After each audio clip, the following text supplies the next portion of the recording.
आपल्याला बघायचं आहे की स्टेटला अपडेट कसं करायचं. आता स्टेटला जर अपडेट करायचं तर पहिलं तर आपल्याला स्टेट क्रिएट करावी लागेल. आता स्टेट जो आपण इथं बघितला असं स्टेट आपण क्रिएट करतो. तर बनवूया काही प्रॉप्समधून डेटा पाठवूया, त्याला स्टेटमध्ये स्टोअर करूया आणि वापरूया. तर मी इथे स्टेटमध्ये पहिलं तर पार्ट्स करतो, एक प्रॉप्स थ्रू पास करतो एक आयडी, त्याला तो येते आणि ते स्टोअर करतो. ठीक आहे. स्टोअर कसा करणार, पहिला घेतो एक कन्स्ट्रक्टर रिसिव्ह करणार इथे प्रॉप्स, त्याच्या आतमध्ये असणार सुपर जो रिसिव्ह करेल प्रॉप्स, आणि स्टेट डिक्लेअर करूया. इथे दिला दिस डॉट स्टेट, ह्याच्या आतमध्ये डेटा. जसं इथे मी लिहितो पहिलं तर नेम, इथे आलो घेतला आयडी, पण आयडी मध्ये मला इथला नंबर नाही स्टोअर करायचा, मला प्रॉप्स थ्रू येणारा डेटा स्टोअर करायचा. म्हणून इथे काय लिहिणार, दिस डॉट प्रॉप्स डॉट आयडी. झालं. आता डेटा अपडेट होतोय का नाही हे समजण्यासाठी आहे ना, आपण प्रॉप्स मधला आयडी पण प्रिंट करूया आणि स्टेट मधला आयडी पण प्रिंट करूया. मग प्रॉप्स मधला आयडी मी प्रिंट करतो, this dot props dot ID, आणि तसाच this dot state dot ID.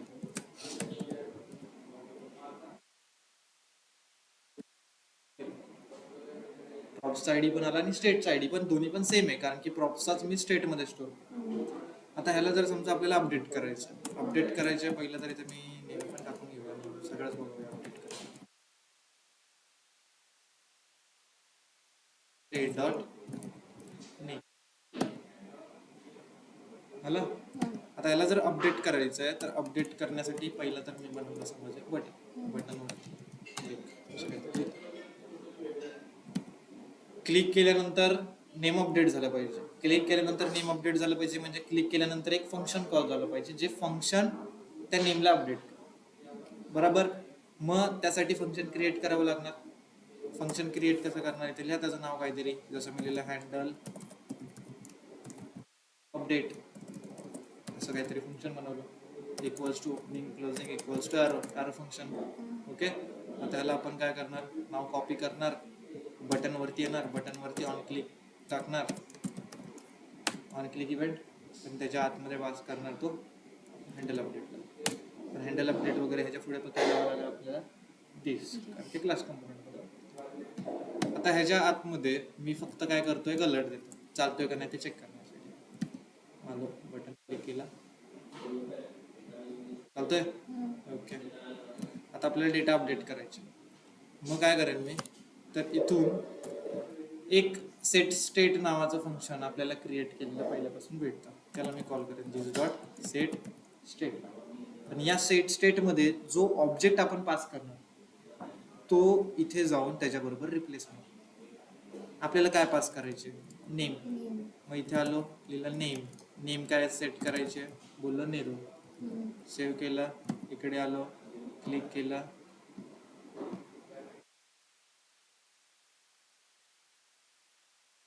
काय पास करायचे, मला तिथून आयडी पण चेंज करायचे, बोललो आयडी झाला पाहिजे 200. ठीक आहे. इकडे आलो, क्लिक केलं, 200. प्रॉप्सचा बदलला का, नाही बदलला, फक्त स्टेटचा चेंज. ओके. पण आता समजा मला असे 4 बटन बनवायचे, 3-4 बटन बनवायचे की प्रत्येक बटनवरती मला वेगवेगळा डेटा इथे सेट करायचा. मग त्यावेळी मी काय करेन, त्यावेळी आपण ह्याच्या आतमध्ये प्रॉप्स पण पास करू, पॅरामीटर्स पण पास करू शकतो, आर्ग्युमेंट.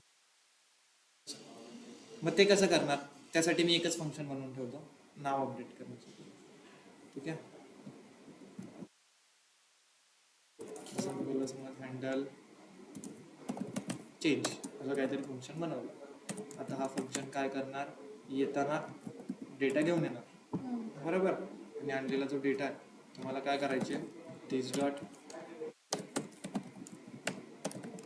सेट स्टेटमध्ये पास करायचे नेमच्या समोर, बरोबर का. ओके. आता मग ह्याला कॉल कसं करणार, आपण खाली येतो, बटन बनवतो, हे बटन आहे नेरोसाठी. ओके. कोणतं फंक्शन, हँडल चेंज. पण हँडल चेंजच्या आतमध्ये मला पॅरामीटर्स असे पास करायचे. ओके. जे पॅरामीटर इथून जाणार हे इथे पास होणार, इथे रिसिव्ह होणार, इथे सेट होणार. मग असे माझे जवळ 2-3 आहेत, नेरोड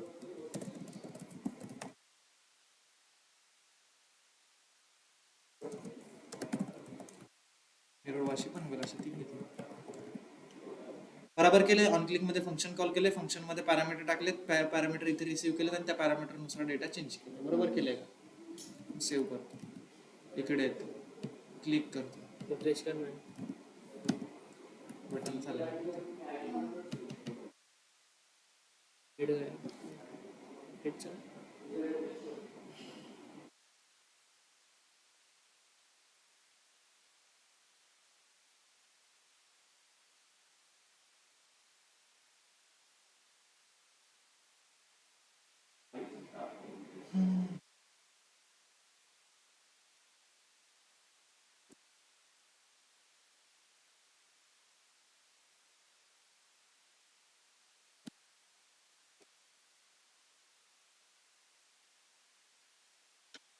रिफ्रेश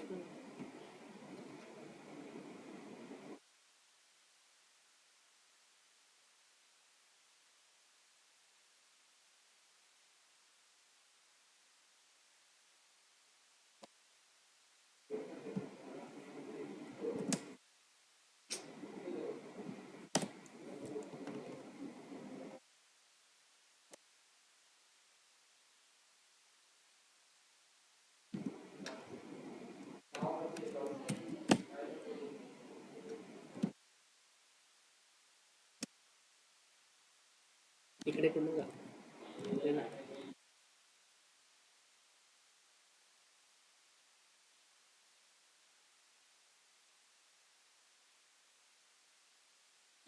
कोडच चुकीचं आहे, चालत नाही हे दाखवायचं होतं तुम्हाला, पण हा चालायच्या परिस्थितीमध्ये पण पोहोचत नाही. ओके, काय असतं की इथे आपण एखादा इव्हेंट कॉल करतो, ऑन क्लिक इव्हेंट, त्याच्यातून एखादं फंक्शन कॉल करतो, तर त्या फंक्शन मध्ये आपण डायरेक्ट नाही पॅरामीटर पास करू शकतो. मग त्याच्यामुळे काय करतो, तर आपण एखादं कॉलबॅक फंक्शन पास करून त्याच्यामध्ये करतो. म्हणजे इथून एक empty function, opening closing arrow, on click एका फंक्शनला कॉल करतोय, तो फंक्शन हँडल चेंजला कॉल करतो आणि त्याच्यामध्ये पॅरामीटर्स जातात. असं काम आपण करू शकतो. डायरेक्ट नाही, डायरेक्ट नाही, पॅरामीटर डायरेक्ट नाही. पहिला कसा होत होता, कुठे झाला पहिला, तिथं काय त्याच्यामध्ये पासच नाही केलं ना. पास करायचं असेल तर कॉलबॅक लावावा लागतो. लोड का नाही होते काय माहिती, त्याच्यामुळेच काय प्रॉब्लेम तर नसेल, बघूया. कन्सोल एरर तो तसा नाहीये ना. गेला का, झालं का? मला वाटतं की त्याच्यामुळे डबल वेगळं करायला लागतंय. ओके, आता चालतंय का बरं? तुम्ही डायरेक्टली नाही करू शकत. ओके, हा. आणि जर समजा मग एवढं मोठं लिहायची पण गरज नाही, आपण ह्याला डायरेक्टली पण कॉल करू शकत होतो. हे जे दिस डॉट सेट स्टेट आहे ना, ह्याला पण डायरेक्टली कॉल करू शकतो. स्टोअर कशाला करायचं, खाली आलो, एरो फंक्शन कॉल केलेलाच आहे, एरो फंक्शन मधून डायरेक्ट दिस डॉट सेट स्टेटला कॉल केला, त्याच्यामध्ये इथे पण मेल होता, नेरूळ वाशी ठाणे टाकला, इथेच टाकून देईन ना डायरेक्टली. पॉईंट काय, कॉलबॅक पाहिजे, कॉलबॅकच्या नंतर काही करा, हे असं पण मी करू शकतो. चल, इथे आलो, ठाण्याचं बटन, क्लिक स्टेट आहे. आता ह्या बटन वरती समज मला ह्याचं इन्क्रीमेंट पाहिजे, इन्क्रीमेंट झालं काय करा, प्लस इन्क्रीमेंट करून टाकेन त्याचं. म्हणजे जसं आयडी होता ना, आयडी 100चा 200 केला ना, मी काय बोललो, आयडीच्या जागी काय कर, जुना आयडी घे. जुना आयडी म्हणजे दिस डॉट स्टेट डॉट आयडी +1. हा काय करणार, जुना आयडी +1 करून सेट करणार, परत तो जुना बनणार ना, त्याच्यात +1 करून परत सेट करणार. मग असं एक एक एक एक करत त्याचं इन्क्रीमेंट वगैरे पण तो समजला. डेटाला अपडेट कसं करणार ते. मग ह्याच्यावरती काय करायचं, इथे घ्यायचा लाईकची व्हॅल्यू घ्यायची इथे 0, एक लाईकचं बटन आणि एक डिसलाईकचं बटन. लाईकचं बटन जसं जसं क्लिक करणार लाईकची व्हॅल्यू वाढणार, डिसलाईकचं बटन दाबलं तर ती व्हॅल्यू कमी होणार तीच, पण ती व्हॅल्यू 0 आणि 10च्या बाहेर नाही गेली पाहिजे. ओके, तसं तुम्हाला चालू करायचं.